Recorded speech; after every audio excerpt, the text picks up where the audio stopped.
Hope Shifa nakawombe owa program wewunyisa omwagalwawo eyavaayo okutambuliranga ku mazima n'okukugusizanga ensonga kale nno tumugoberere tetugenda kwejjusa akisiba wate ba photographer abakabi nimba wa connection ne nga sinaba wano babayise Hypex Studios obasangaawo najjana nkumpi ni ya Cobbins Motel Busabala Road ye enamba zaabwe ez'essimu basange ku +256 754 19 24 34 oba basange ku +256 789 34 38 02 for editing video editing and shooting covering all functions like wedding, birthday parties, introduction, corporate parties, etc, meeting, conferences zonna bazikola nobo ina gwenga just ina meetings zozokola nengo yagala zibere covered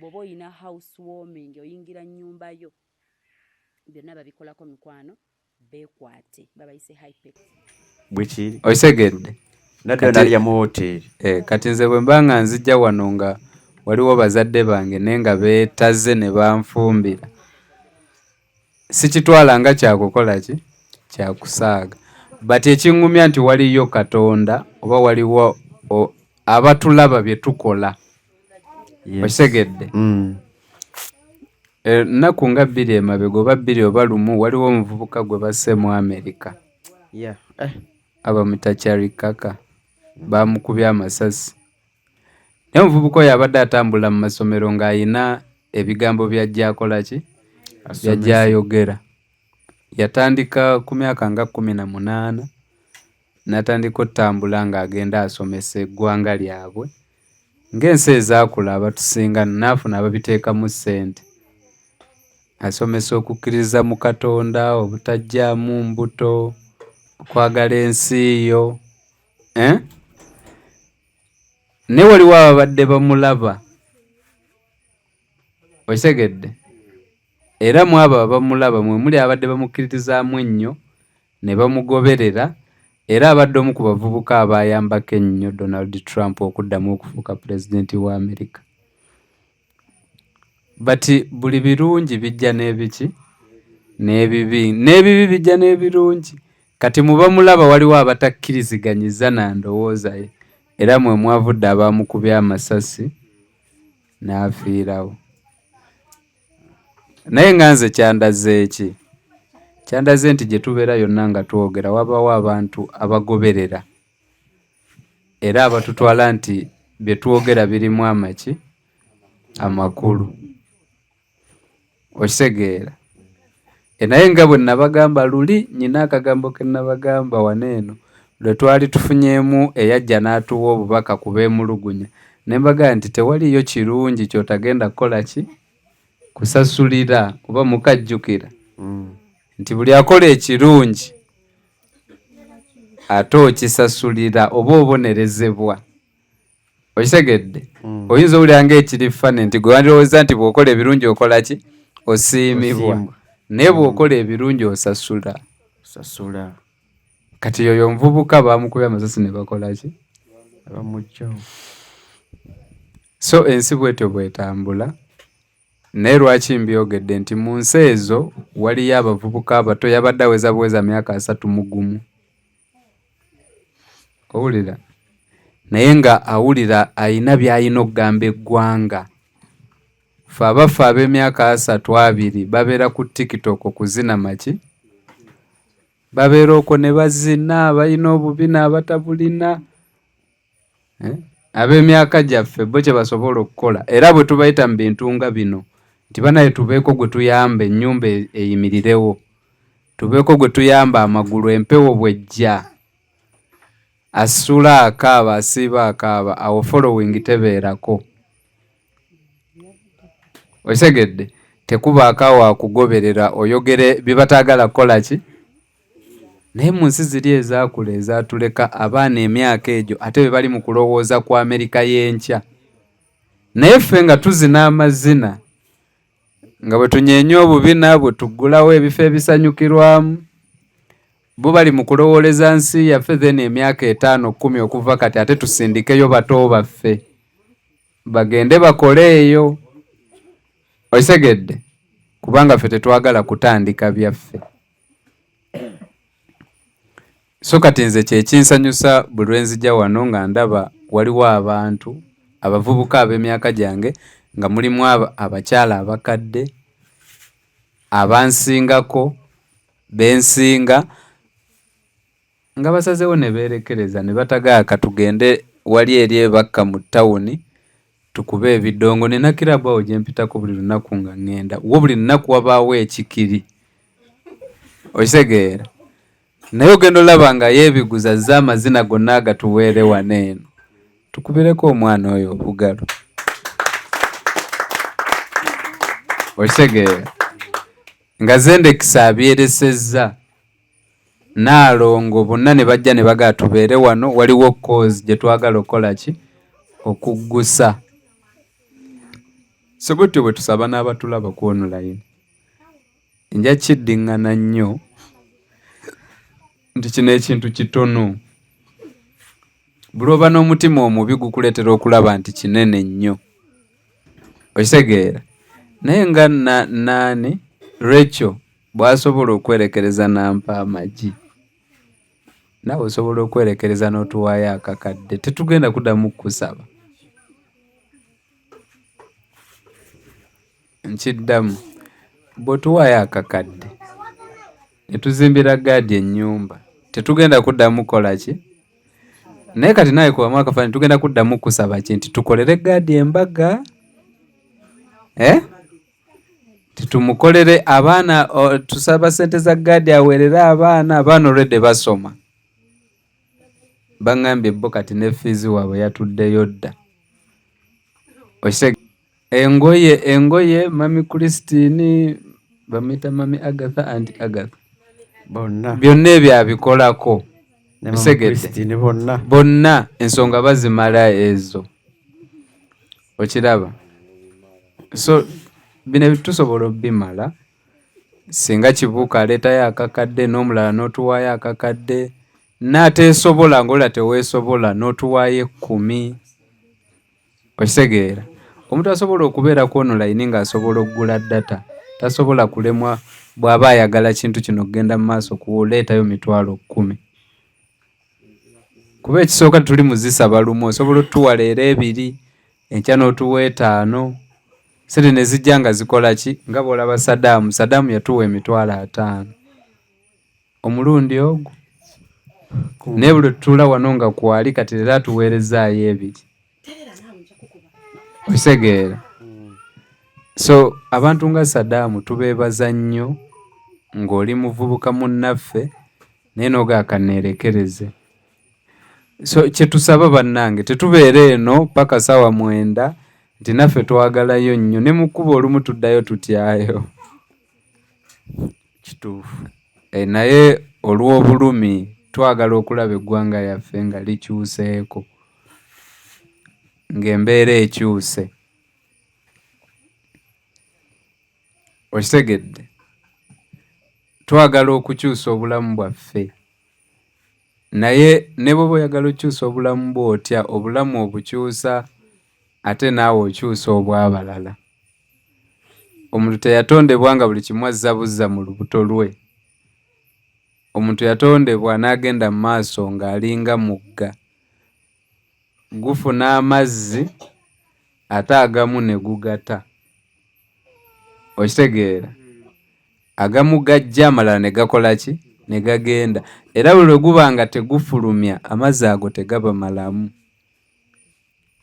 Era ffe tukuzeeyo mu kyalo nga amazzi g'emigga tetutawaana gafumba tunywa bunywi kubanga tukimanyi nti gakola ki gatambula oba ente zizze ne zinywamu ffe tumanya nti ago gagenza amakyafu wajja amaki naye ag'ekidiba tosobola ganywa nga togafumbye bwekiri ne bw'ogafumba era ne bw'ogafumba era gasigala gafaanagana nga wano we tuva okulinnya bwekiri because go gabeera awo tegakola ki kati abantu abamu mistake eyo bagikola mu bulamu n'alowooza nti okugaggawala ssente alina zikuŋŋaanya bukuŋŋaanya. Ssente okuzifuna ozifuna bw'otaako ezimu endala bwe zijja kyova olaba omuntu bw'aba akola obugagga tabukola nga yeegaggawaza, abukola mu bwongo bwe bulimu njagala kuba n'abakozi, njagala nfuna abakozi bwe bati.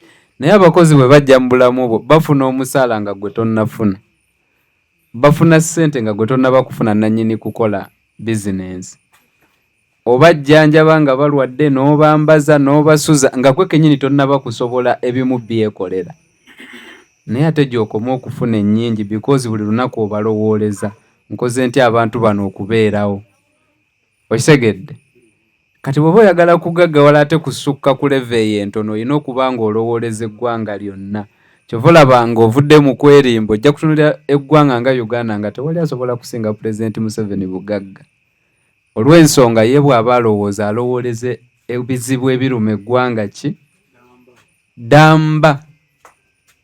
Ne mu people power temusobola kubaamu asobola gaggawala kusinga Bobi Wine.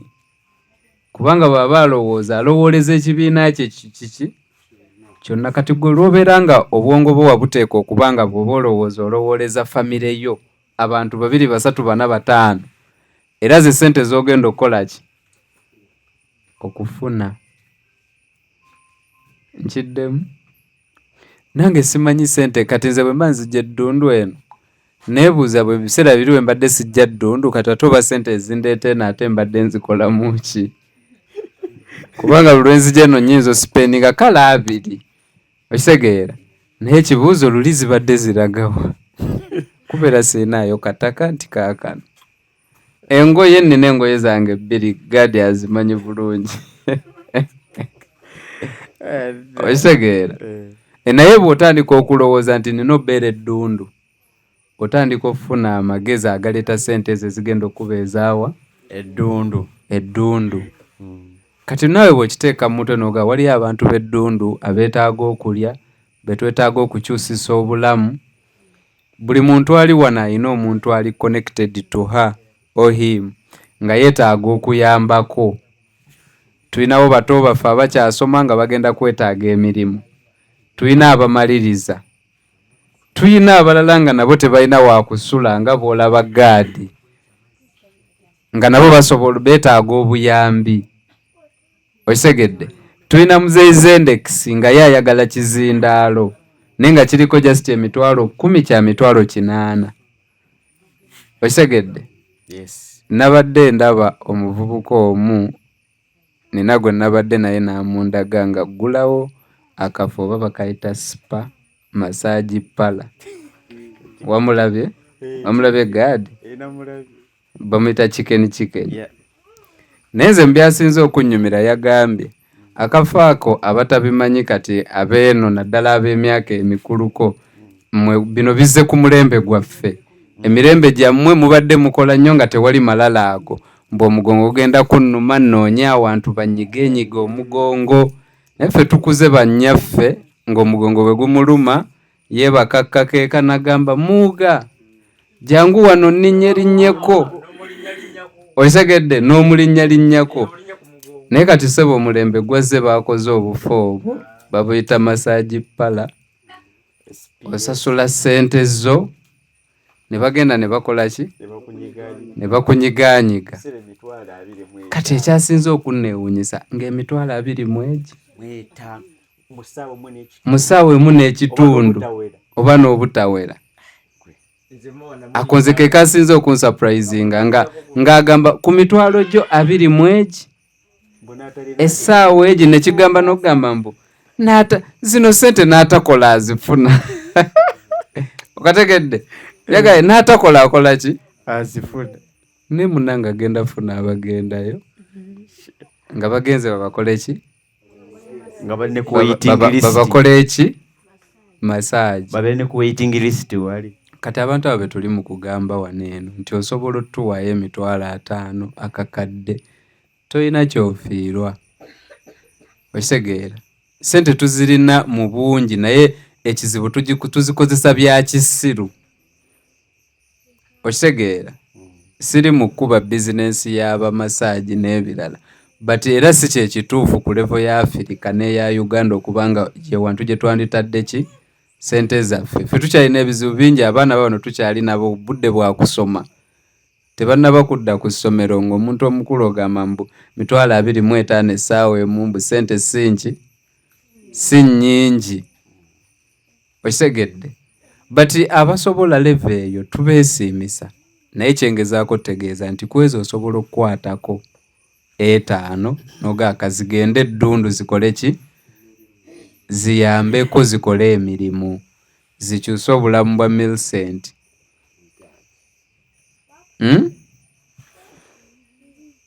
Jingo mpulira akyalowooza ku 25. Nange namaze akabanga nga nzifumiitirizaako.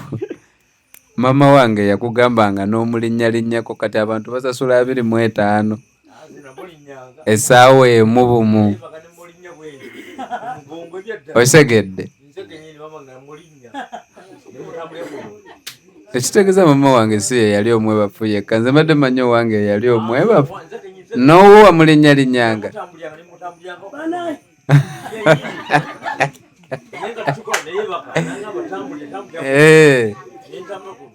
Okitegedde? So ebintu ng'ebyo bituzaamu amaanyi ne tukkiriza ne tugamba nti Uganda ssente zikola ki? Ssente mweziri. Okitegedde? Naye lwakuba nti tetulowooza ku bannaffe, naye nga ffe kyekituleeta eno okubalaga nti ne bino tubirowoozeeko. Omanyi nze nkubiriza nnyo abantu nti intaneti eno tusobola ogikozesa okwezimba. Okitegedde? Buli muntu asobola oginoonyaako ky'ayagala, oli asobola oginoonyaako abasajja batwala mu masaagi. Gwe osobola okujja n'oginoonyaako eby'amagezi n'ogaa intaneti ennyamba okusoma.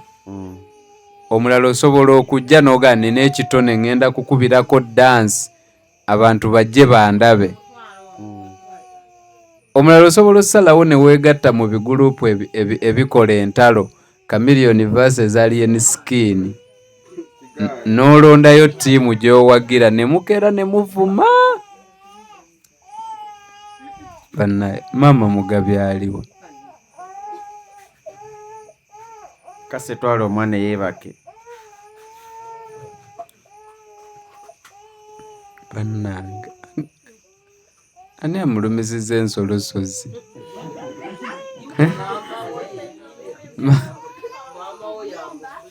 Ne mama wange obwedda waali oba yakatuuka?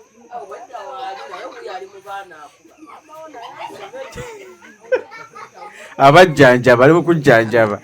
Maama nsanyusa okukulaba.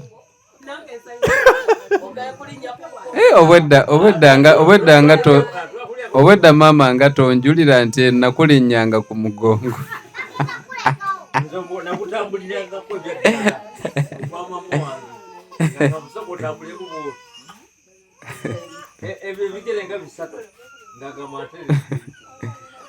So banaye tusaba ku ssente, twagala kukyusa bulamu bwa Gadi and Millicent. Okitegeera? Mbajjukiza nti naffe kye tuteekamu kinene. Tetusaba ssente zino kubanga ffe twagala nnyo nti ffe tetuteekamu. Naffe tuteekamu, personal ayogera nteekamu. Tewali lwenzija ne sikola ki? Totateekamu. Ne siteekamu, ne Shifa ateekamu ttiimu nnamba yiiyo gy'abeera nayo. Okitegeera? Ttiimu, obudde. So naye tusaba mumanye kozi kwe tuli, mutukwatireko, tumalirize ensonga eno. Simanyi ttiimu Ibula tulinamu ssente mmeka? Mwakomye obala nga tulina mmeka? Tekisoboka. Beera serious. Tekisoboka. Kiteekwa obba 10,000.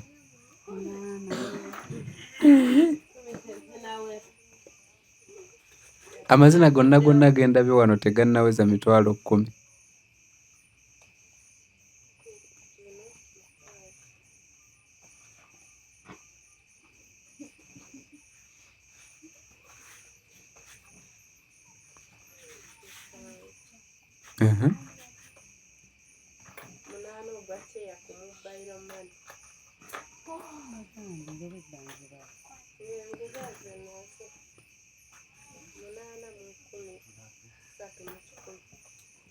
zokka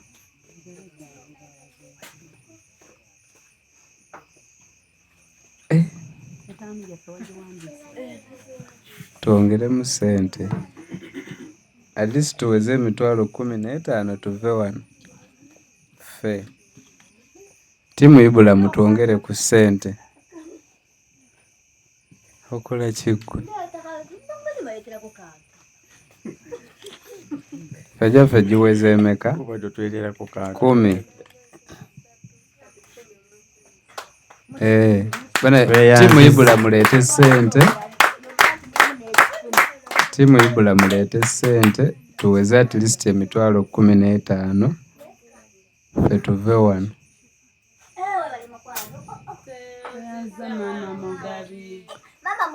Naye Maama Mugabe yabaaki? Maama Mugabe bw'olumu tosobola kuteekako mu ttiimu Ibula. Kale tuwe eza Mugabe. Sente za Mugabe ziriwa. Mulinde Mugabe agenda kukulaakola aleete. Yewa ttiimu yammwe. Shipampa sente zange nakuwadde sente zange zize mu ttiimu Ibula.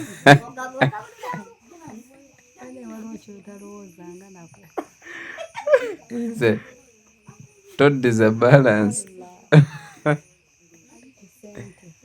Muwe ssente.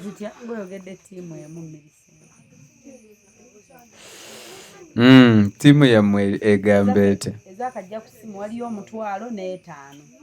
Ezakajja ku ssimu giri 6,000,000. Oyina mmeka? Okay. Ttiimu Ibula tuweze emitwalo 15. Tetulinaako ba ttiimu Ibula offline. Sawa ziweze 4. Tufudde. Leero twali twagambye leero baatugambye bw'omegga tokola ki? Leero twagala yadde abasajja mwabaloga. Naye leero tuddeyo waka nga bukyali.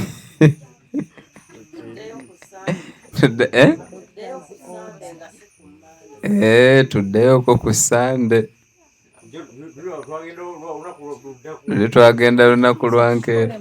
Ffe abasinga twatuukira ku mirimu. Olwatuuka bwetu ne tutandikirawo okukola. Ffenna tetwadda mu buliri. Omusota wagusanga.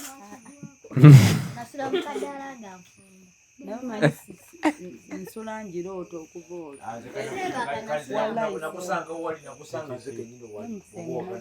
Gampe ku Nnamwandu Kabangala atubuuzeeko kye kyamutuuzizza wano.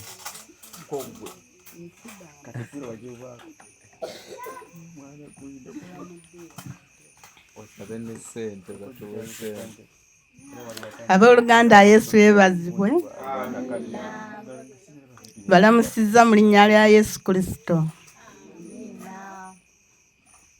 Amannya agange, erinnya eryange, nze Nakamya Lydia, Nnamwandu wa Kabangala.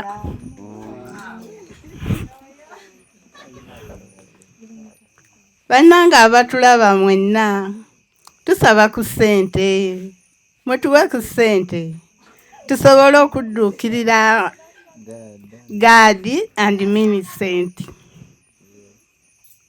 Bannange mwenna abatulaba mutuwe ku ssente tusobole omudduukirira naye nabo babe bulungi bafune bizinesi gye bakola.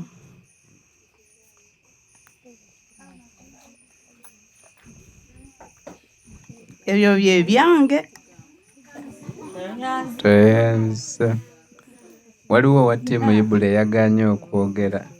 Naye nze ndowooza yabadde just tayagala bwagaziza index yava mujjayo.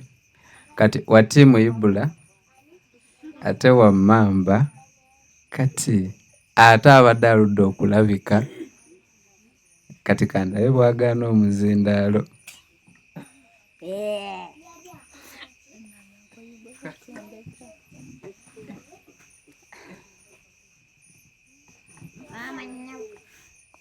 Balamusizza bannyabo ne bassebo. Omukama mulungi.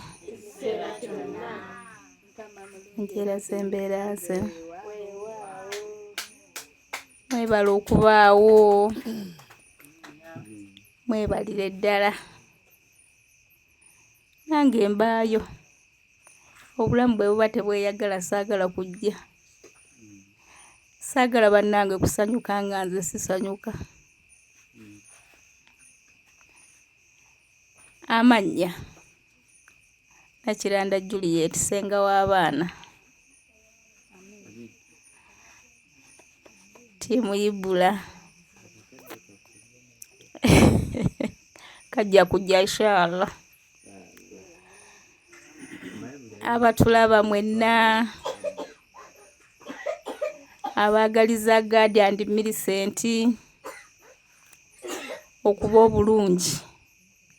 Bambi tusaba buyambi. Tusaba ku ssente. Basobole okuba obulungi. Mami Shifa nkutumiddeko. Ebyo bye byange.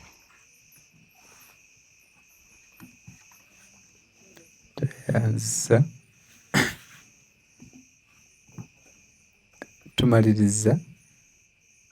Ocha wali atanatubuuzaako. Nalukenge mumuleke. Mumuviireko ddala. Ate ne baba batubuuzaako siri mu position emuyita. Waliwo omukwano gw'ennyo. Yaba ayina omuyita n'asituka. Ye omulaba essanyu erimujjudde. Oba temumulaba.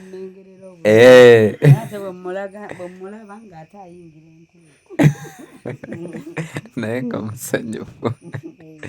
Mulenge essanyu limutta. Oli bulungi. Nalongo ogamba ki? Walize n'otubuuza. Nalongo yababuuzizaako. Nalukenge. Nadde sinnajja wabula leero okujja leeti nga kunfiirizza. N'essanyu alize n'atubuuzaako tolaba. Ssanyu. Essanyu jangu tubuuzeeko. Tanaba tubuuza. Ajja tubuuza. Ye ssanyu ono Katere sigenda kuddamu dyerabira. Olaba. Mwasibe mutya bannyabo? Bulungi nnyabo. Mwasibe mutya bassebo? Bulungi nnyabo. Amannya nze Ssanyu Juliet. Nsanyusa okukulaba. Nange obbasanga. Ndi mu ttiimu Shifa. Neddira nte. Mwannyinazi. Okay. Kama yeebale baleeta, yeebale bakuuma. Sanyuse nnyo balaba. Kale. Tweyansa. Ne mama Mugabe tanatubuuzaako. Mama Mugabe.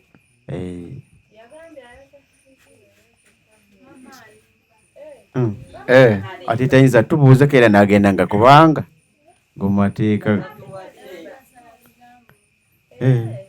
Kati gwe bigatte. Ebyo ebigambo bigatte olumu nga lwaki babisalaasala bwe batyo. Tebabisala n'obireka. Mama Mugabe yandyamu olukwe. Yakulyamu olukwe.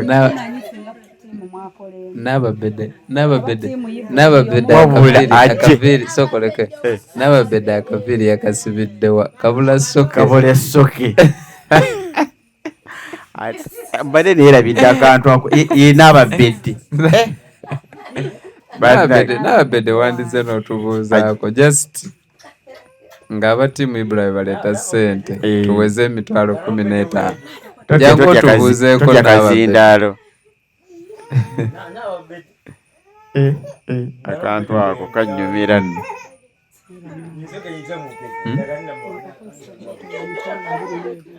Oli ng'ennyonyi ddati. Cyangwa tubuuzeeko tulinze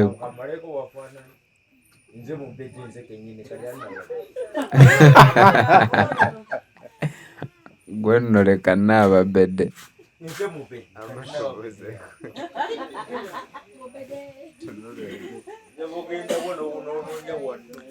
Nsanyusa obalaba abatulaba mwenna. bulungi. Amannya gange nze Nampijja Viola nga neddira nte. Bannyinaze nga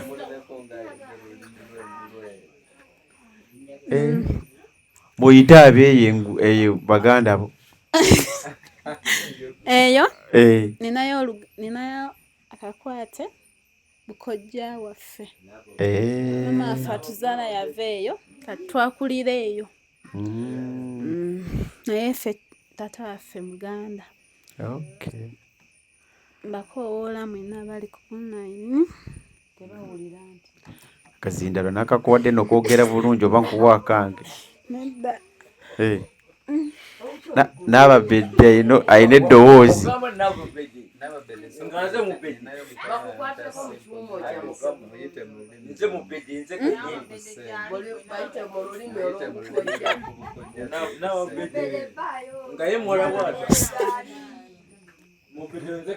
Azimdria chichi emingoni emyachikingoni mala emyomve ama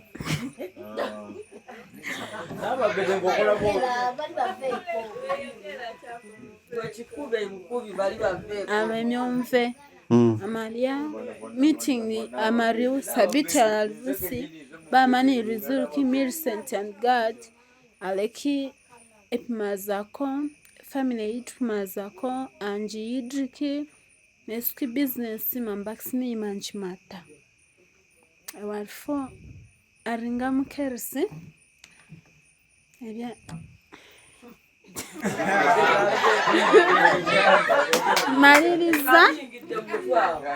maliriza mbayise bonna abampulira eyo mu lulimi lwensobodde okwogera olwo mbegayiridde bajje ebyange byebyo. Engalo ebale nnyo bali ku ddala. Oba ali ku ssimu yatasoma message.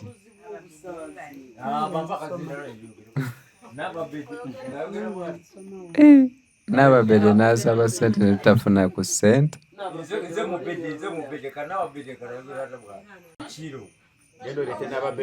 Tumalirize.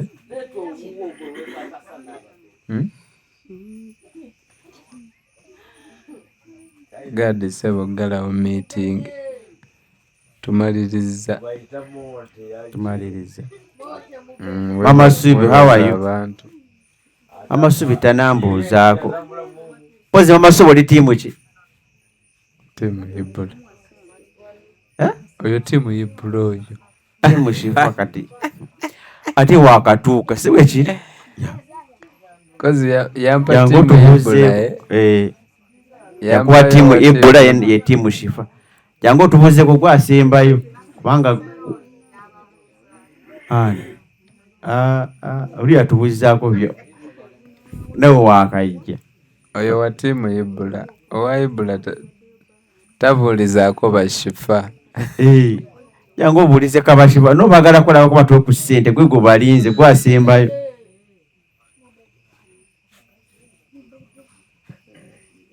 Nenga kuliko ekkubo jangu otubuuzeeko oli mutuze mulungi. Tuze mulungi nnyo ddala. Naluli yaliwo ne lwakuba byamukwatamu yetwali naye. Yaliwo wa tiimu Ibula. Ayagala kwebuzaabuza ono wa tiimu Ibula ataawoza mbu yatusindikidde ono atubuuze. Naye yaddako ffe ng'atwogerako mbu ffe bazibu naffe tujje tutandika empalana nga gye muna Abaana ba Katonda ab'omuwendo omungi nsanyusa okubalaba. Nebaza Katonda okwawukana wiiki ennamba ne tuddamu ne tusisinkana nga tuli balamu. Kyamazima Mukama atulabiridde. Nze Maama Loyi Mukashaka omu yekka bw'ati. Oyo eyamenyawo maama wa Hypec mu kuzina.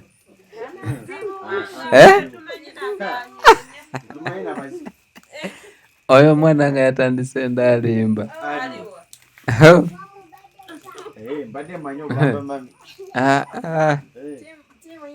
Anti Shifa tusanyusa okukulaba mukwano. Mukama yeebale kuyisa mu makubo. Era yeebale kuyisa wiiki ewedde mu kkubo olw'Essande. Ekyamazima ffe twalinda ate nga tubeera mu kisikosiko ne tugaba katugende nga bukyali. Anko Ibula tusanyusa okukulaba ssebo. Mu butuufu tuwulira essanyu nga tubalabyeko kuba tubeera tubalinze ne twesunga ewaka eyo tugenda. Naye twebaza Mukama kuba abatambuza n'abatuusa nga muli balamu. Abatulaba mwenna tusanyusa okuba oba kubalaba oba okubawuliza. Bambi tusaba ku ssente. Ekyamazima muzze mutuwa naye mutongereyo bambi. Tumalirize kye tuggusa kye twatandikako era tusobole okimaliriza. Erinnya Nalyanjudde mweraba. Erinnya teyalyogedde. Kati sisita wange amanya nga nina mangi oyagala liriwo. Ery'emmamba. Ayina ery'emmamba. Nze namute bisanyu.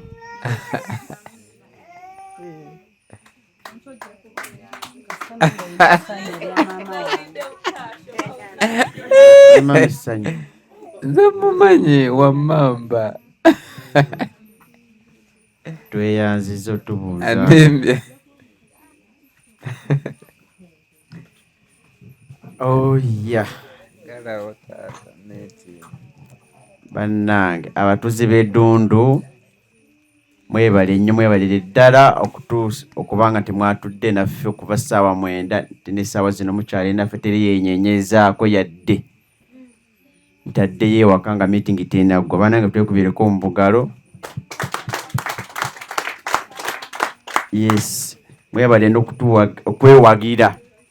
Yes, mwebale kwekwata anta bw'akola atya yakwata awawonya. Mwebale kwekwatako muwagira ekintu kino tikitambule mu maaso ate n'okubeera buli Sande era buwagizi bwa maanyi nnyo ddala. So njagala okwebaza mikwano gyaffe ab'enganda zaffe abali online. Bannange mwebale nnyo mwebalire ddala obuwagizi obwo n'ogula data ne mumuteekako n'omugamba katubeere okuva ssaawa 9 mpaka essaawa zino bwe tumalira meeting. Mwebale nnyo okutuwagira era tukyakowola obuwagizi bwammwe. Twetaaga obuwagizi bwammwe kino ekintu tukigguse nga bwe mwanjagala okuva edda obwedda. Kati mukasuseemu mukisuseemu awo muteekemu n'akajanja muwagire Gadda ne Millicent n'abantu b'Eddundu tukulaakulane era twaniriza nnyo obuwagizi bwammwe. Mwebale nnyo obw'olwaleero tubeebaza nnyo ddala. Bannange ab'Eddundu tukubireko abantu baffe abatuwagidde olwaleero engalo ez'amaanyi kubanga batwagadde nnyo ddala.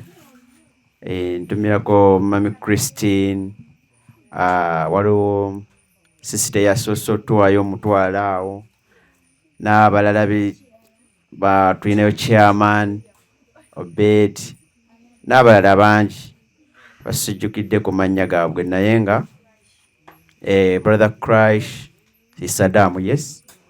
Yes n'abantu ba Great Opportunity mwebale nnyo mwebalire ddala.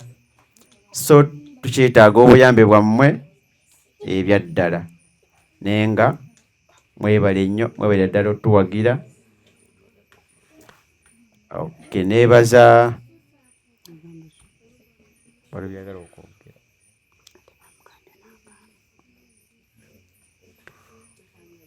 Njagala kwebaza abantu ba tiimu Shifa abatambula ne mami waffe, mwebale nnyo, mwebale ddala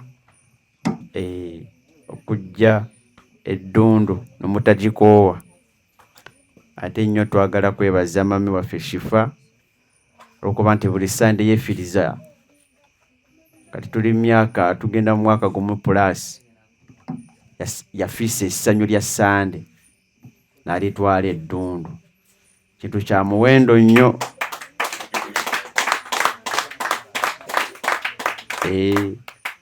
Kintu kya kuzannyirako. Okwagala kwa njawulo nnyo eri gye tuli. Tukwebaza nnyo mami waffe Shifa, webale nnyo, webale ddala okutwagala ekyenkanidde awo n'otatukoowa. Yes. Gwe Jingo story. Oli sitede? Kwadde dakiika egi.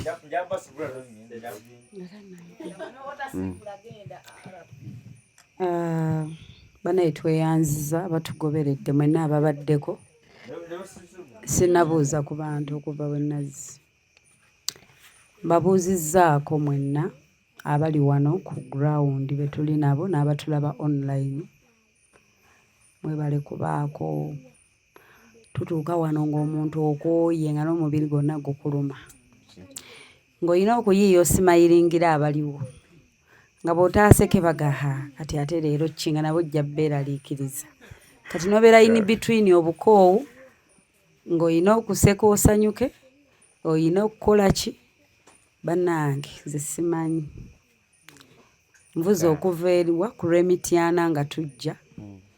Eno nnyina kiraya nti ali ku ssimu omugole naye yanninze nnyina omumumaliriza. Ntuuse wano nga n'eddoboozi sirina googera. Otuuka nga eddoboozi tolina googera ng'okooye kye bayita essimu. Ng'okooye wadde ekiwoggana. Kati ate bw'osanze wano tojja baga nti n'ebiwoggana mpulira sibyetaaga. Baagala vibe. Kati n'obeera in between obulamu obwo. Kitegeeza olina sooka otuula okkakkane orisetinge. Nti ojja kwesanga ezo essaawa gye mba ntuddeko wano eyo kati muli kyentwalanga bwe mba mpummuddeko. Olwo mba mpummudde kati zezo essaawa ze mba nzize wano. So nasuze mu mmotoka nga ntudde nga tuli mu dduwa.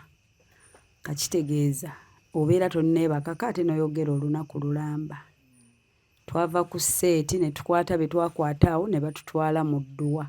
Because olumba olwo nina best friend wange ku YouTube ye Caviton Music bamuyita Lujja Obliz.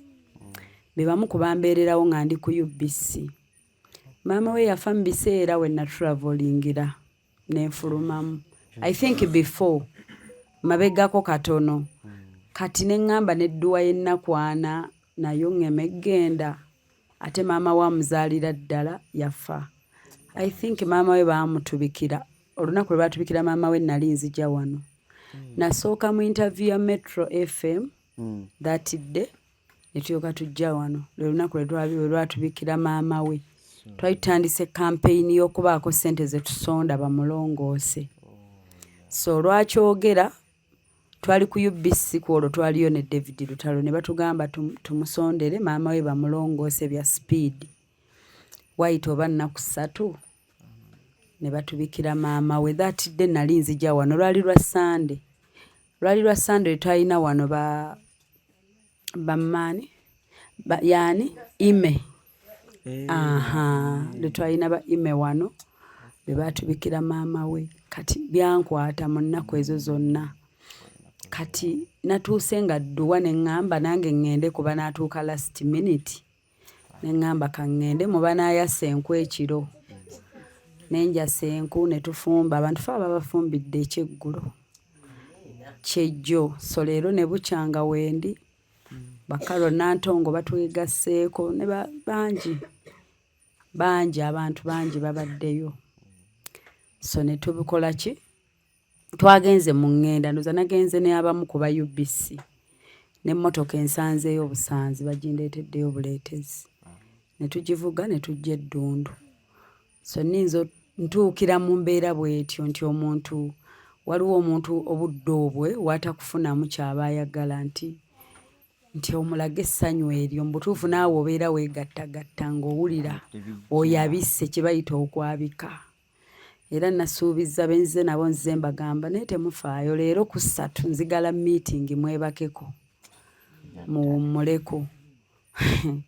So kati obwedda nga ndaba naffe tukyetaaga like omuntu webakeka essaawa eziwera tusobole ate okulowooza enkeera. Tewabaawo buzibu bwonna naye omuntu biba bingi ku mutwe kati ng'olina otuulawo resetting ogaye kati nze Ddundu.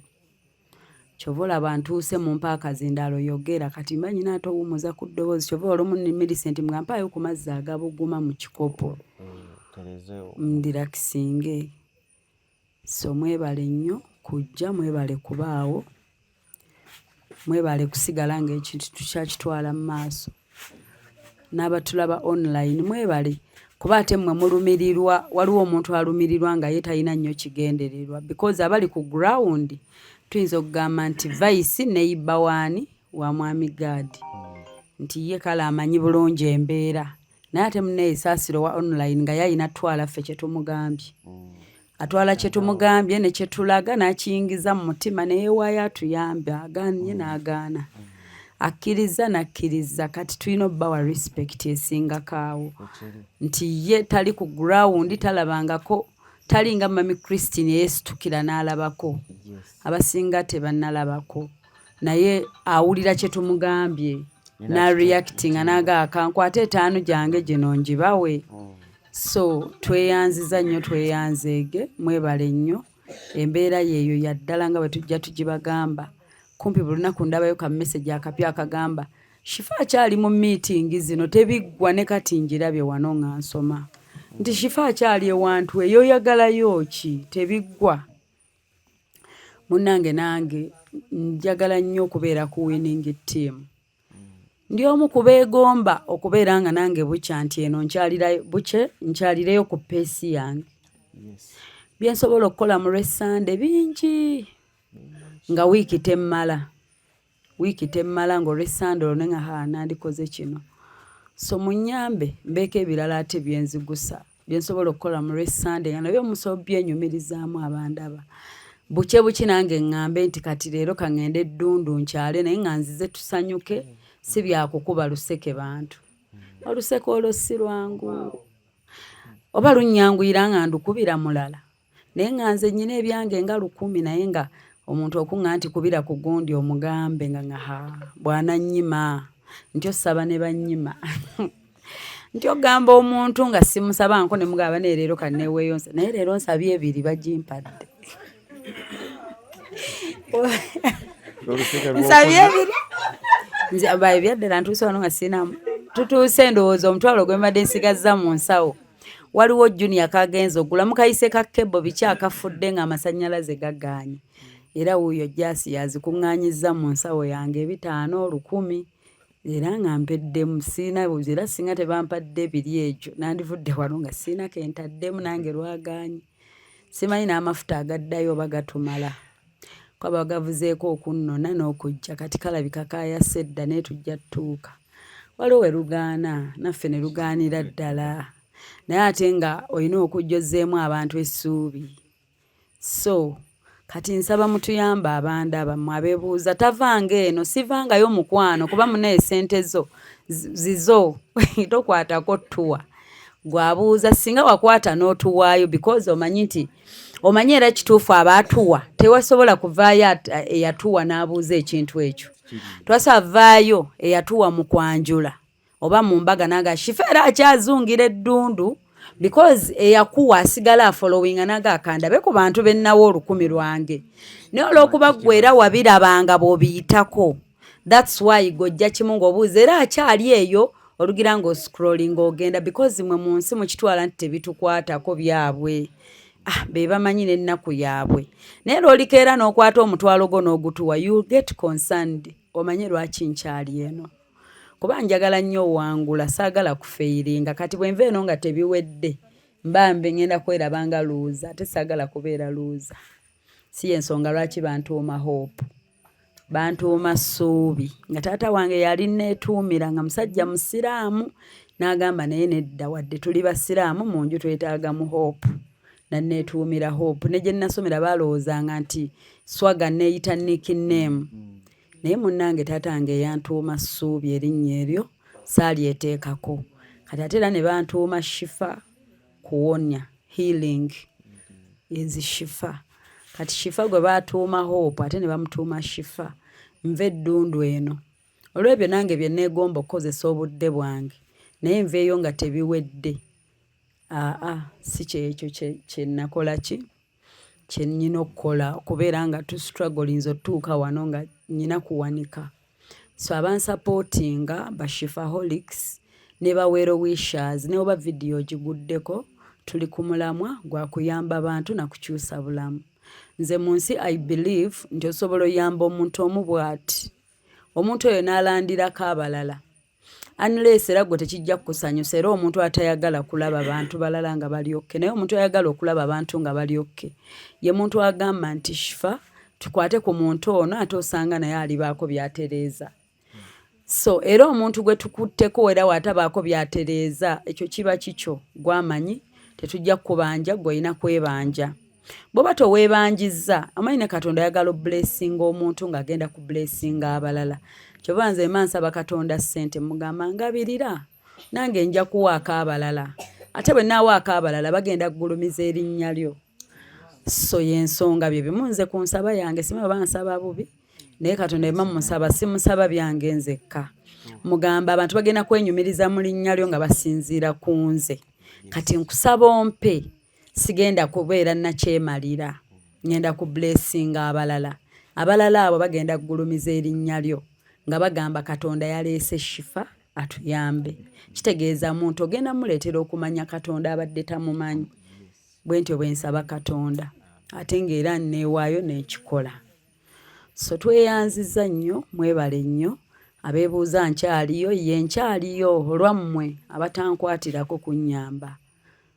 abatankwatiraako kuwuliriza n'ofollowing oba nojja mu inbox yange n'ombuuza Shifa nyinyonnyola byajja bitya lwaki oli eyo wabula obuuliza mu comment mu bangi omala oyitewo olaga nti ate abuuzizza agambe n'okugamba bannanga asking temunvuma akatadde nako ate temunvuma Shifa tavangayo eyo katalinze kunnyonnyola eka yavuddeko dda tutuuse omunnyonnyola nga yagenze dda n'olulala era y'omu ajja kujja ne wiiki ejja agambe tebiggwanga bino okyagenda eri ow'omusajja omulema abamu nno na mikwano gyange akulaba akkubira omanyi nze nyina abantu abankyayirwa life yange obbabowa that's why nze omuntu aba ayagala abe mukwano gwange either muntu ayagala kundeetinga nsooka kugamba life yange ebowa oyinza olaba omuwala ona olw'olumu nenseka nendaganga sireeya naye mukwano bw'oyingira ennyo obulamu bwange bubowa ojja busangamu by'otayagala nja kugamba waliyo bambi omwana Enoka ate ne waliyo Gadi ne famire ye n'abantu b'eddundu ndoza sina lwe sibanyumyako nyina mukwano gwange oyo Denon yabadde abampita nga era balina programs ebampa ne mugaba byonna bikole naye olw'essande tolukwatako naddala nga zikonye essaawa 8 okudda waggulu era bw'obanga byonna bye tupulaninga just nyina bendeseeyo nga mbadde nyina obbaleetako mbaleseeyo because nyina okubeera eddundu ne mbagamba ddundu so alugiza mbuuziza ye biki ebiri eyo nyinyonnyola konze kati kyokka nga mukwano gwo naye nga yakubuuza ye biki ebiba eyo tukulaba ng'ogendayo live lumu nagigwako kati ate nange era nga sinnyonnyola so nyinyonnyola ali concerned ng'ate mmanyi nti era ojja tukwatirako so siri eno kuyisa bivvulu tetuli wano kupassinga time we are here to change lives mu ngeri ennungi ate nga n'abalala nabo bakyusa abalala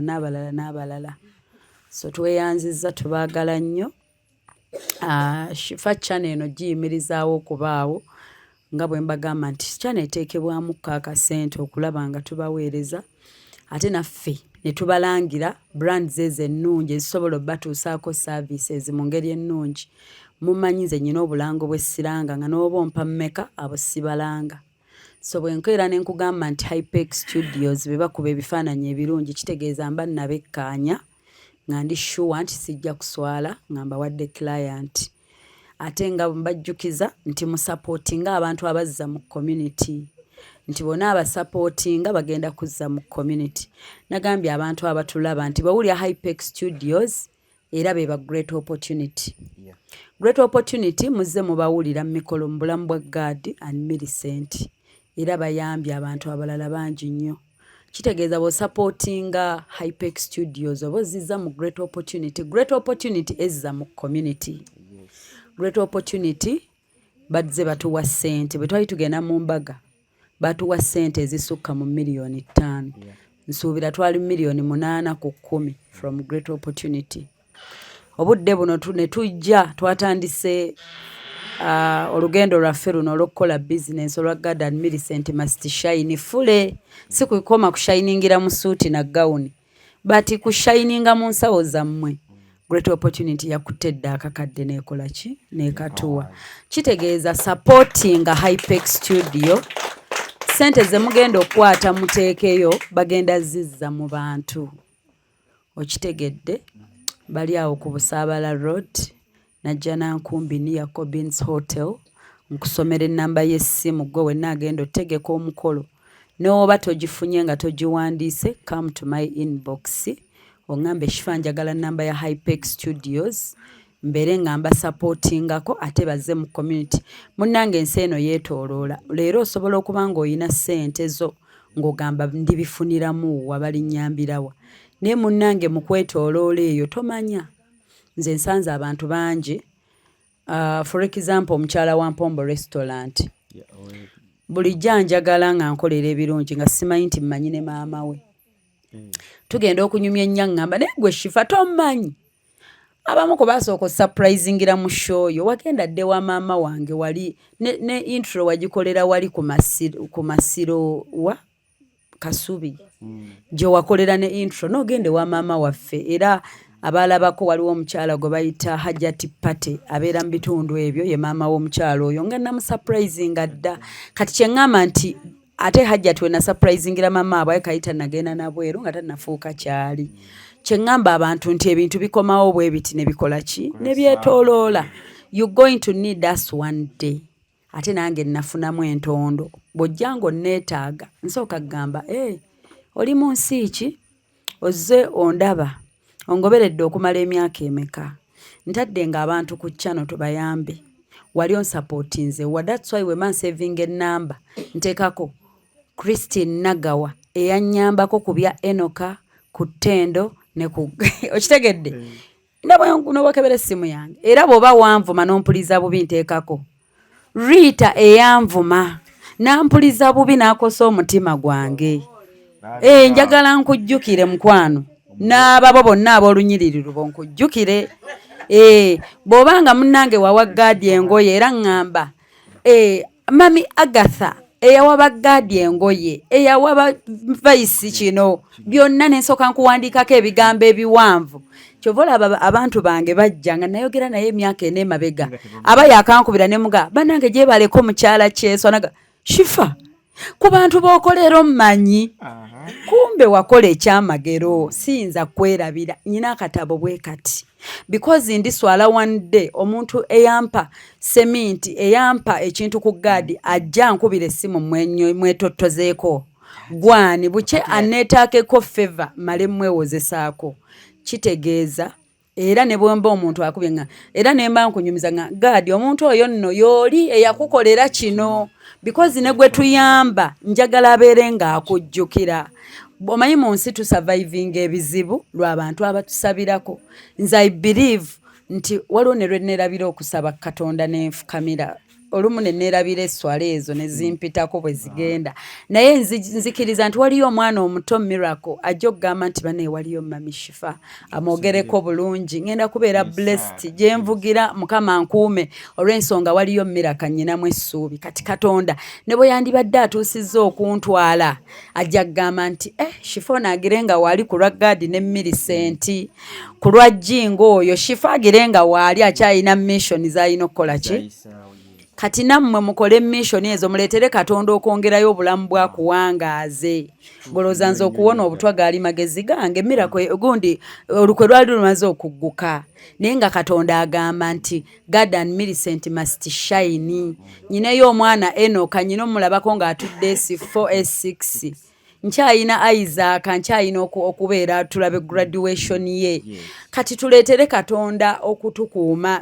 like tukuumibwe ne gye tutaba fye bitulwana bingi nabagambako omuntu eyakonfesinga nti Shifa nkulogedde omwaka mulamba naye nga buli wenkuloga nkulengera weezinyazinya ku Facebook awo ne TikTok teyaliwo nenkukola ebintu neŋŋenda eyo simanye kamuli nenkukola bino naye gwomanyi kyekitegeeza nga abadde abikkola yali mu kugamba era yabitunyumiza ye mamange nazze maziga akaba omwana we ne mugamba ate balitunyumiza yebadde batukola ate gwe kati okaaba biki so simanyi gange Katonda akyayina byayagala okunkozesa era mpaka bwalikeera n'agamba nti it is enough emirimu gyo gikoze eki bwe kiba tekinnaba oli ne bwolwana otya nze ebinkuuma bingi era mujja balaba nnyo abantu bajje ku mikutu bagamba ako koolaba mami waako yakalogera ebyo bisitole bye mulaba bitambula si yandogera mukazi wattandaganga ndoza habbo mmanyi mujaja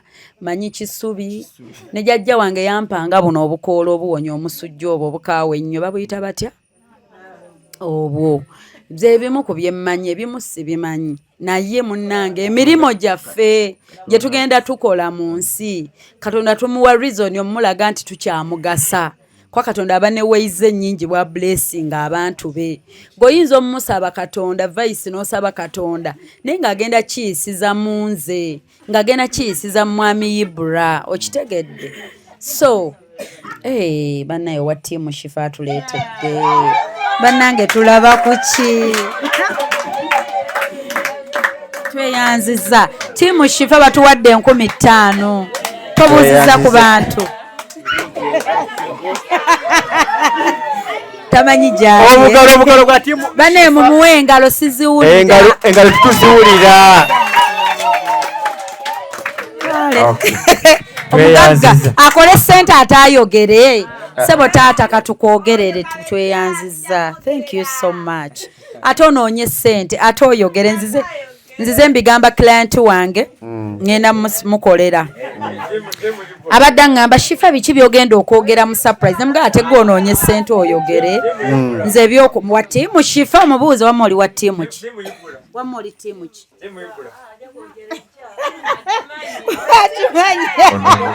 ayagala kukola era so tweyanziza nnyo tweyanzeege abantu bamanyi nnyo mu nsi otubuuza naddala ab'emyaka gyange oli akkubira n'aggamba Shifa mukikola batya mumbuuza ebintu bingirira abamu ne bansaba baseeka mundaba baseeka sibalanga era singa mbayina singa mbabaleetera buli lunaku ne mbalaga seeka onooli baseeka abatono abakalabira mu show zange zaabanga surprise because sisosola nkoze surprise ma church mwandabe wa Pastor Robert Kayanja ku kituuti waggulu nga bakyali mu 77 dogs nagenda nenkola surprise mundabye machachi mangi mundabye mizikiti mingi kati kitegeeza buli wamu nkolerawo bwe mannakera nembaako baseeka nga baba surprise nze abantu baabwe nembakolera sijjangako kulaga nti ono seeka ye yankolera nti oba munnange senga gundi oba nnaani gwe nalaga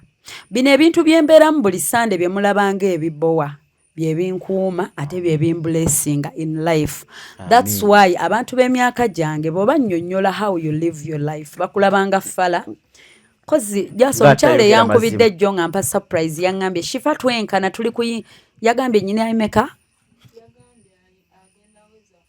nganze yagambye Shifa ndi kuyingira myaka 4 nga ggwe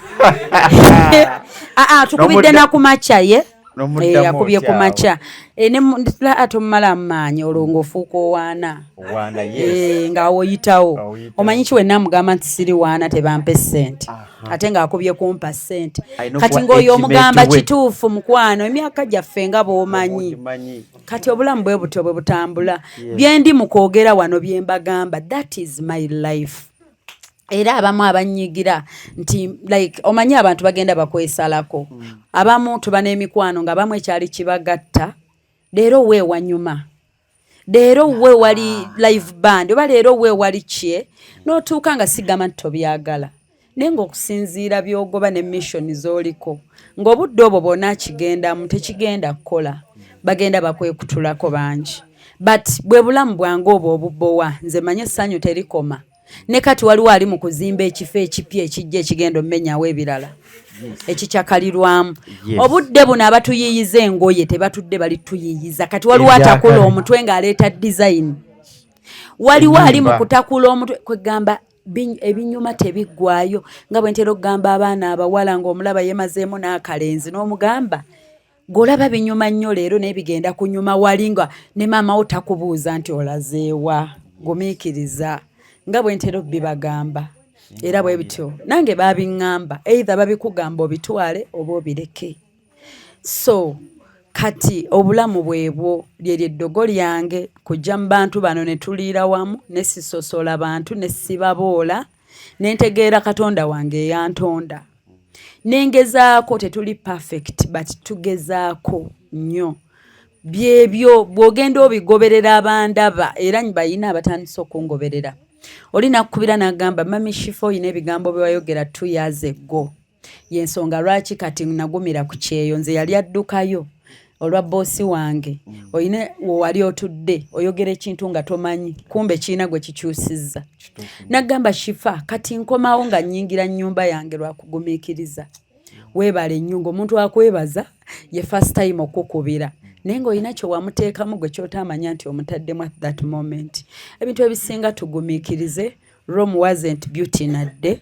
ekisinza otuleetera endwadde n'obutagumiikiriza mu baana abato naddala abawala tebagumiikiriza yalowooza nti ekintu beegomba bubi ffenna twegomba naye waliwo okwegomba okulungi n'okubi so kati beegomba bubi n'ateebuuza nti gwe neegomba azimbye ekintu kino kumala bbanga ki ekyo ekintu kireeta omutima omubi kireeta amalogo kireeta ensaalwa kireeta kye abantu ne beekola ebikyamu naye abantu tubeegombye be bayina tutunulire n'ebikolwa byabwe tunoonyereze ejjane zaabwe yayitawa okutuuka awo so twegombe neegombe ennungi tugumiikirize buli wolaba omuntu ng'akusinga manya yateekinga step ayina risiki ze yateekinga ezitali mbi ku bulamu bwe ayina ne byerekereza osooka otunule byeyerekereza ne byawaayo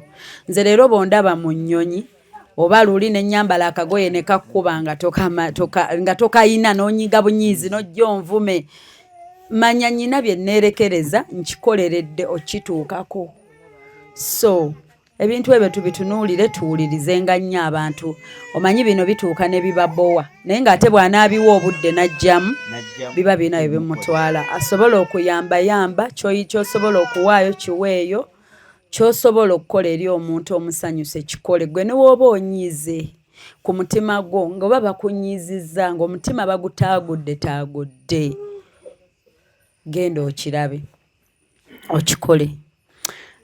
Nina n'ekyamagero ekyantuuseeko yesterday n'ensanyuka. Nakola surprise ya president Peter. Abantu balowooza nti surprise eyo byali bya muzanyo, kituufu oyo mwami yeesimbyewo. Era kituufu saakiraga mu sho nti omwami oyo mmumanyi. Naye omwami oyo yaliko omukozi wange nga bozze bondaba n'abakozi abalala.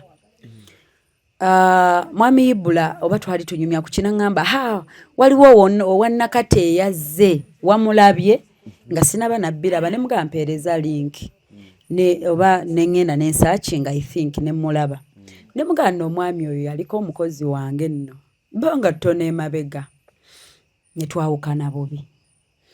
Bwe twayawukana bubi omanyi Katonda atugezesa mba ndi awo nga ngenda ku travelinga mu nnaku ze nali nammwe ne mbasiibula. Wali wabula ennaku 3 nfulume eggwanga omwami oyo nampeereza message njiina wano naŋŋamba mami ampita maaza naŋŋamba maaza munnange neesimbawo naye njagala kusimanya nambulire byempapula ze blabla nenkola kikubanze bwe bamuŋŋamba nasanyuka nenga Peter owange neŋŋamba ono nno Peter naye saamugamba twayawukana bubi namuga oyo nno bambi yaliko omukozi wange so bwe yampita naŋŋamba muyambe mukolere surprise naŋŋamba siina nnyo ssente naye jangu onnyambeko nasitula ttiimu yange that day olunaku lwe najja wano netuuka leeti nasooka ku Peter ne ndyoka ŋŋenda ewala eyo twasooka kukolera Peter saamukomezaawo wankola bino kati ate onneetaaze byonna nabimira ne be natambula nabo saabalaga nno nti gwe tugenda okukolera twayawukanako bubi nga muki nga muduuyi wabula nabatwala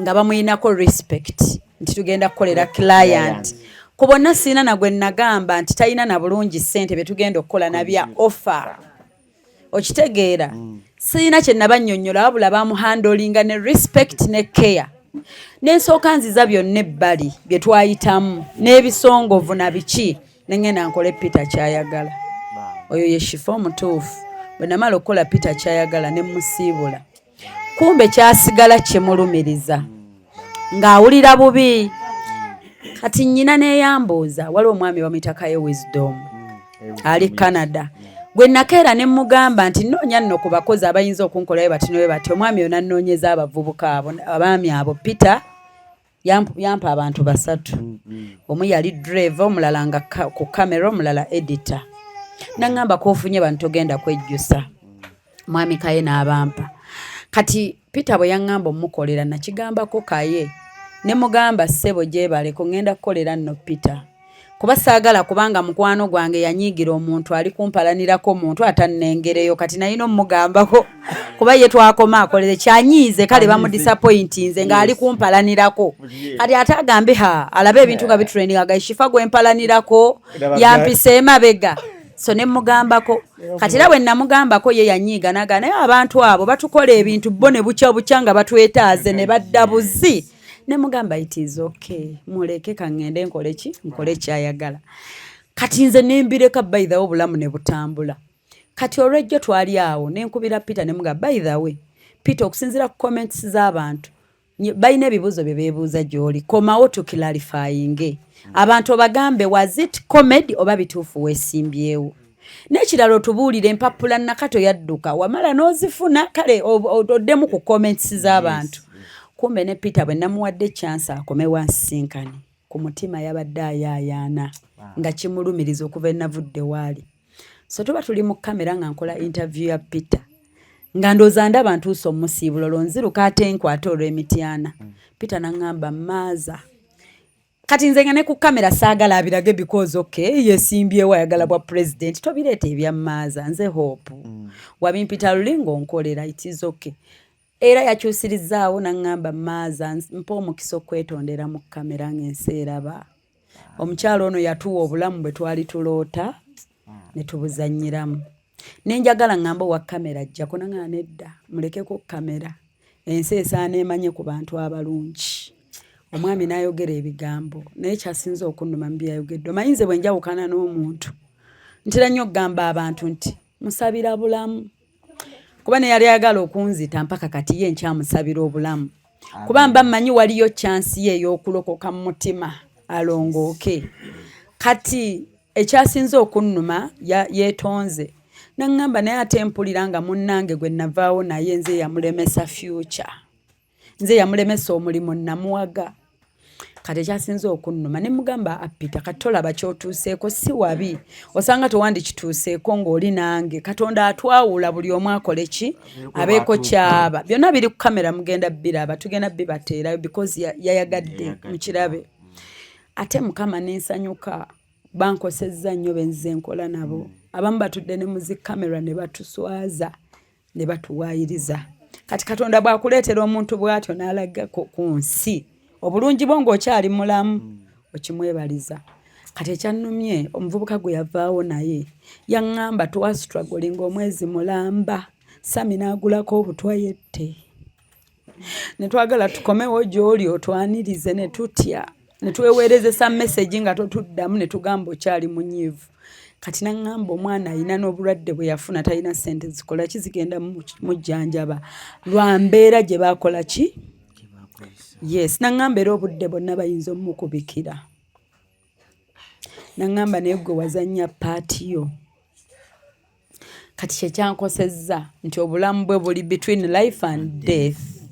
Saagala kuleka muntu yejjuse.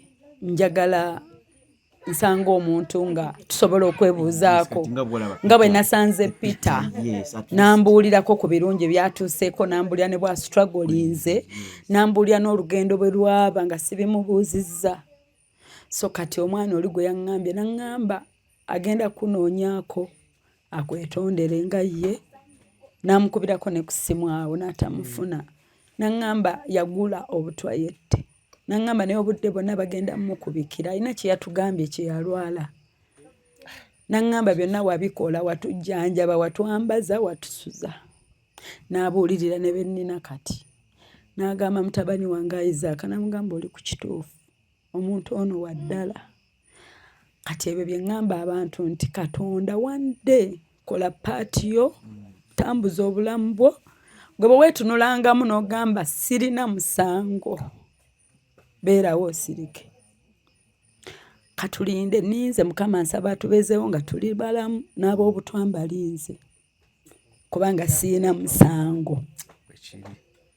Era nagambye Peter mbalabe bange temuliimu kubanga ate mmwe temwanziba. Ate kati tulina abaatubba ne basaanyaawo bizinensi nga te nabo baali bakoze mwekyammwe kyali kirala ate sibatwalangako nti mulina balabe bange. By the way n'abanziba si balabe bange kubanga balina n'ab'essomero gye banziza nsome ndisomye nno okuva ebanziba ngenda myaka 3 mbadde mu ssomero lyakweddaabulula. Kati ate bo sibanyiigira n'abanziba sibanyiigira naye ate nnyiigira nnyo n'omutemu era ensingi gamba nti oyo ye mulabe wange. Kuba ye yasukka kuba n'abanziba baali basobola okukola ekisusse naye baayagala kutwalamu bye batutte bekkuse. Abo bo nabo mbasabira tubeewo twenoonyeeko emyaka 10 mu maaso. So kati ebintu bino bwe bw'obulamu tunyumya nnyo n'abantu ne tubeeyanjuliza. Olwo nno mba mbeeyanjulizza mba mbabuulidde kitegeeza mu ebyo bye mbagambye mwe muli eddogo lyange sirinaayo ddala. Gweyisa omuntu nga bw'osobola zannya paati yo gumiikiriza tolwana naye because olw'onaalwana naye Katonda omulaze embuga osobola okwerwanira entalo zo. Naye nze Katonda mukugamba kimu nti Mukama muwe kyagwana nizo oba nange kyagwana sikimanyi oba sikirina naye gwe gwamanyi. Gwamanyi lwaki wamuyisa mu kkubo lyange ne tubaako paati gye tutambuza ne tukoma we tukoma. So tweyanzizza abatulaba nze ku mutima gwange nakisanyukidde naye ekitole gye yawunzikidde ng'eteekinze emotional olw'oli obulamu bwo obuli mu lusuubo. Awo ng'awo naye yejjusa agamba osanga senga twakkakkana ne tusigalawo. Naŋŋamba nayagala okudda neetonde ku lwa Sami omwongere omukisa nze kale neeyongereyo kuba yali mwana muto nga zze namuwaga tugende tujja mmalako. Sitole eyo mugenda giraba yatwanyumizza emboozi ya 4 hours. Era mugenda kalaba mu seri part 1, 2, 3, 4. N'abyogera ku kamera n'agamba mother kati mpulira ng'omutima gwange ntowoolokose. Nkusaba ne bw'oba tonzizizza nti nsaba kumpa mulimu naye watuwa ekisinga mu nsi kye tutalabangako kyo watuwa ne tukyeyonoonera. Kati obulamu bwebo bwe butambula. Kyemmanyi ababiraba muyigiremu n'abata abajja mufune ekyokuyiga. Omutima omubi gubonyaabonya nnyinigo. Osobola okukola omutima omubi ku muntu omulala naye bwe weetooloola omaliriza omutima guno omubi oli gwekolako. Nze sirina birala bya bagamba. naye nga nabadde nkyagenda basomera namba ya Hypex Studios nga mbagamba tweteekemu ekintu ky'okuwagira abantu abazza mu community abagenda okuyamba abalala ate nga bagenda kuwa ebintu ebirungi. Hypex Studios obasanga ku 0754192434 oba 0789343802 ate ne mbajjukiza Bunga Comfy Homes abagala okuwummulako tugende ku Bunga Comfy Homes tuwummuleko bali listed on Airbnb gendako otekemu Bunga Comfy Homes. By the way bali mu diaspora abantu bano balina ennamba y'omu America because the owners babeera mu America. Totya nti bonatuuka ku Bunga Comfy Homes tojja funa services nnungi olw'okuba bannyiniwo bali mu America.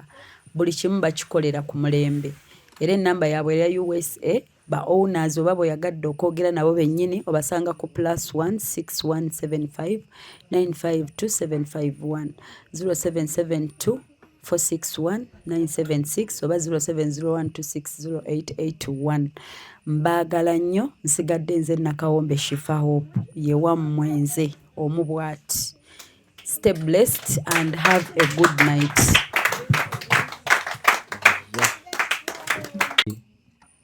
Era kyatafunyemu kyakuyiga ajja kifunamu era enkya ng'afunye ku bigambo ebirala ebisingako awo. Naye kansobe ffenna tufunamu ekyokuyiga. Tweyanze nnyo, tweyanzega mami, tumukubireko mu ngalo lw'obugambo ebirungi ebyo. Tweyanziza mami. Kale bye bye. Bane musole bulu nga temwagala situka. Naye tukwebaza nnyo nnyo kubeera omuntu azzaamu abantu amaanyi ate alina baazimba. Ekyamazima omulembe guno ogwaleero gwetaaga ofuna abantu abafaanana nga ggwe ate okwegomba lwakuba nti abaana abasinga tebeegomba olwaleero. Basalawo ne bakola bye baagala ebibanyumira. Naye singa beegomba abantu abafaanana nga ggwe wandibadde n'omulembe omulungi. Kyamazima kasitoola ako ak'abaana abo ababiri yembeera nagirabako yina abalala bye yatuukako. Oli yamuwagawaga awoluddewo nnyo naawe vaawo. Naye okumaliriza ng'amusudde mu ntata. Kati Mukama atuyambe tusobole okubeera abantu abasobola okusalawo obulungi. Taata Ibra tusanyuse nnyo okulabako ssebo. Twabaddeko dda wano naye nvuddewo nga nina muzzukulu ate alina okugenda ajja ku ssomero ate mutwala bakasala mbiri. Ne tulwayo kwegamba kwekomawo oluvannyuma. Naye tubeebaza nnyo mwebale nnyo omulimu gwe muli kukola okulabika nga Dundu ashayininga kuba Millicent ne Gadi bashayininga Dundu yenna aba ashayininze. Kale katwebaze Katonda. Twebaza nnyo bannaffe abaku online nabo abatubeererawo ate neebaza nnyo n'ab'eddundu bambi abatuuze. Mwebale nnyo mwebali ddala kwagala Gada na Millicent wamu ne Hope Shifa ne Ibla. Tebali mu kukola tukkiriza nga Katonda bw'ali omulamu Katonda yatandika agenda kumaliriza. Omulimu guno ajja gumaliriza kubanga ali mabega wa Hope Shifa kulabika nga akola ebintu ebirungi. Katwebaze Mukama olw'olunaku luno nate Mukama lwatuwadde. Posi twebaza Katonda ku lwa wiiki ewedde bambi mwebale nnyo mwebali ddala kubeerawo. Naye wiiki ya lunaku lwali luzibu nnyo naye twebaza Mukama kubanga yabayisa mu kiro ekizibu ekyenkaniddaawo.